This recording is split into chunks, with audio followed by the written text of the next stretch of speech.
Hello, good morning po ladies and gentlemen. Welcome to another video po ng inyong DJ Chico. Yan, Chico Arellano po. Naku mga kaibigan, alam niyo makakahatid ko lang sa mga anak ko. Kaya pasensya na, medyo magulo pa yung aking buhok.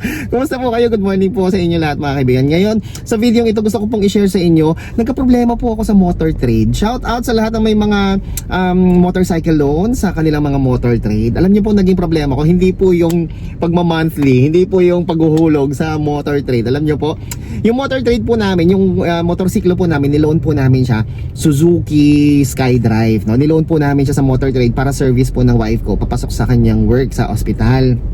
Ayun po, yun po talaga yung service namin nung simula. Tapos po mga kaibigan, 3 years namin siyang hinulugan. So nag down payment kami, tapos hinuhulugan namin siya monthly. Hindi na namin hinulugan yung insurance kasi insurance nung motor trade based sa review, based sa experience po ng mga nagkaroon din, nag-avail din ng insurance na yun, hindi rin naman po nila napakinabangan. At saka meron sana mag-a-avail, pero grabe daw yung pahirap na naranasan nila sa insurance ng motorsiklo.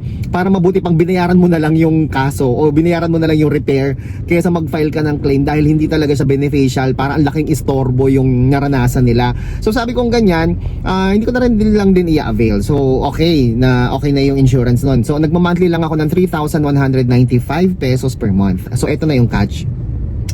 Minsan kami na-delay ng pagbabayad sa motor trade namin, sa monthly amortization ng motorcycle loan.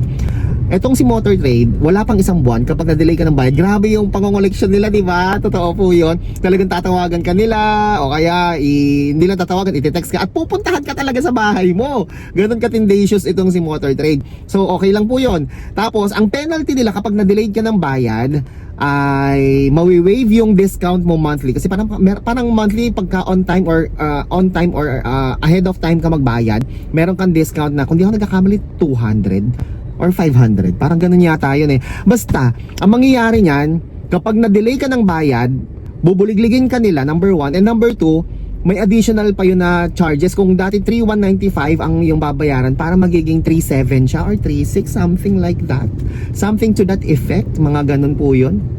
So ang laki.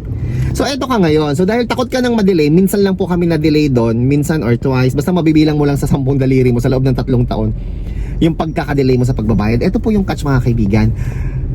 Dahil nga busy si wife, busy rin ako sa aking pag-aaral sa Bible School, mga kaibigan, nag-overpayment po kami. Hanggang sa nakaramdam ako na parang, teka, kasi ang palatandaan ko noon, kapag si wife, naka 4 years na siya sa kanyang work, ibig sabihin, tapos na kami magbayad kasi 3 years lang yun eh.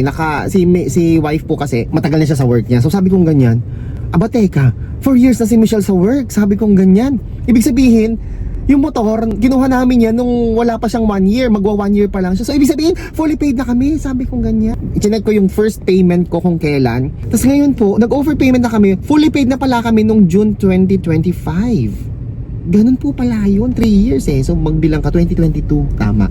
Tapos nagbayad pa ako ng September, nagbayad ako ng July, nagbayad pa ako ng August. Magbabayad na dapat ako ng September. Doon ko na-realize na, teka lang, alam ko overpayment na kami. Siyempre, dahil nga meron ka overpayment, kailangan mo mag-refund, di ba? Tama. So ito po yung proseso ng refund. Kasi hindi namin alam. Kahit yung branch manager po ng motor trade, hindi rin niya alam kung paano mag-refund, no? Pumunta kayo sa motor trade branch. Pagpunta nyo sa motor trade branch, mag-request kayo ng QR na ini-scan para makapag-request ng statement of account, no? Kasi kahit na alam mong excess payment ka or overpayment ka, kailangan na magpapatunay doon yung statement of account ng Bank of Makati. So hindi sapat yung alam mo lang, kailangan meron kang pruweba. At ang pruweba mo dapat manggagaling mismo sa Bank of Makati. Tapos ko in-screenshot yung QR na yon, nag-register ako. After ko mag-register sa QR na yun mga kaibigan, dumating sa akin yung statement of account 2 days after. Dumating sa akin yung statement of account 2 days after.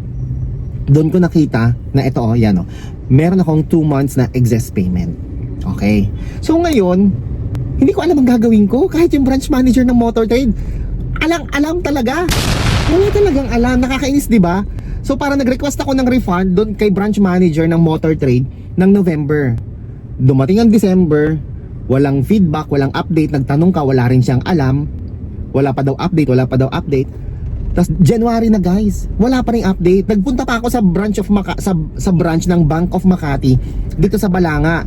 Wala rin sila magagawa dahil hindi naman daw nila yon account, at saka parang branch lang sila. Wala silang alam doon. Parang kumbaga sa direct account siya ng head office ng Makati. So wala din talaga silang magagawa yung mga branch ng Bank of Makati. Ito ngayon yung catch.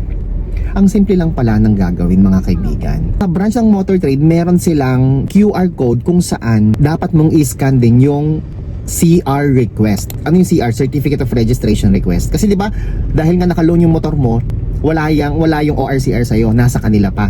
So yung CR, yun yung kailangan mong makuha. Dahil nga fully paid ka na at overpayment ka na, kailangan mong mag-CR request. Na pwede ka nang mag-request ng refund. QR din. Napakadali lang pala. Unang-una, iscan mo yung QR ng statement of account para malaman mo, makonfirm mo na talagang overpayment ka. Number 2, kailangan mong i-scan muna yung CR request.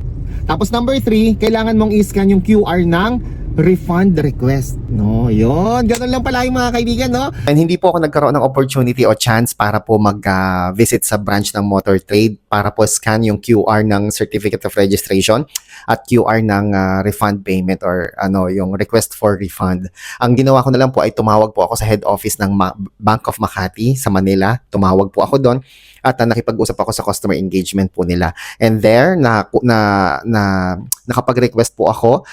In-email nila sa akin yung link po ito na kung saan pwede po akong mag-request ng original certificate of registration ng aking motorsiklo online, no? At ganun din po sinend din po nila sa akin sa pamamagitan po ng email yung request naman para po ma-avail or makuha ko na po yung aking overpayment or refund sa Motor Trade sa Bank of Makati. So mga kaibigan, kung nais po ninyo mag-avail din po kung gusto po ninyong paano nga ba mag-request ng Certificate of Registration, paano ba makuha yung CR, original CR natin sa Motor Trade, andyan po yung link sa description box sa baba. Ganon din po kung meron kayong mga overpayment, nandyan din po yung link para makapag-request po kayo ng refund sa inyong mga overpayment sa Motor Trade.